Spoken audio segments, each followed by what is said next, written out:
guys! So I'm currently waiting for a train, and I thought, hey, what better time to talk about theater than while waiting for a train. So here we go.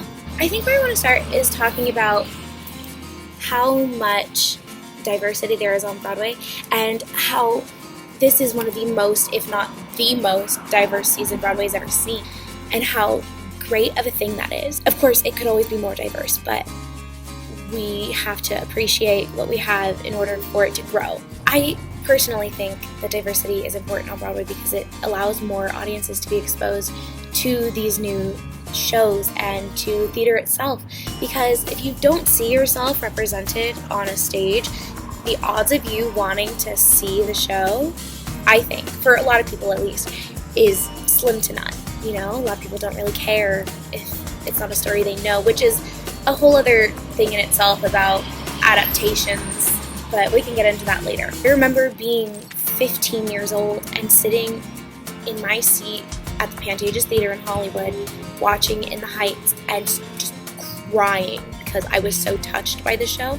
And that show made me realize that I needed to pursue theater, but not in an acting sort of way, but in a more administrative sort of way where I need to get theater to more audiences. I need to make sure that more people have the opportunity to feel the way I feel, because I was touched, like genuinely touched. Obviously I cried, and it was such a great feeling for me that I need other people to go see it. And there's no better way to transition into current Broadway than from In the Heights than to go and talk about Hamilton. And Hamilton is everywhere, obviously. It's everywhere. And you know, it's great. It's a great show. It's gonna win the Tony. Everyone knows it. I think what's so great about that show is that it tells, you know, history we've all been taught, but it tells it fresh. It's still telling you the same thing you learned in, you know, U.S. history in high school, but you're learning it through song and dance. I've been following the show for forever and a day. And just to see all these people who I love portraying these history icons that I've admired my entire life, amazing. Like George Washington, played by Chris Jackson, love it. Gotta love it.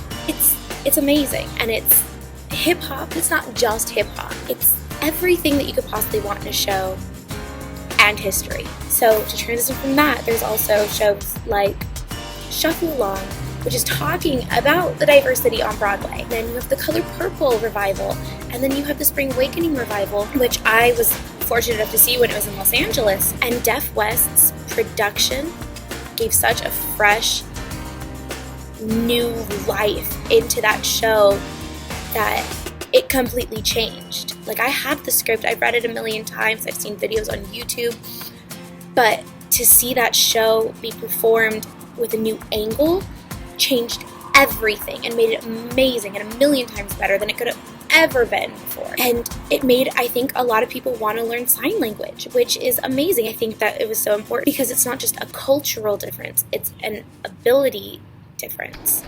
And I thought that it was such a beautifully done show. And then we have shows like On Your Feet, which tells the story of Gloria Estefan, a woman who is praised by not just the Hispanic and Latino communities. Everyone loves Gloria Estefan. And I think that's great that her story is getting told. It's just the fact that we have all these shows on Broadway is beautiful.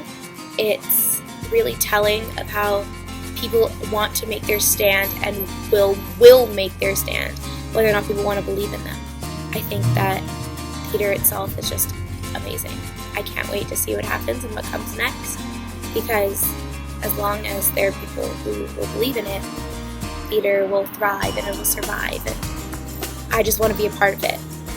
So I gotta go, but I'll definitely talk to you guys soon. Bye.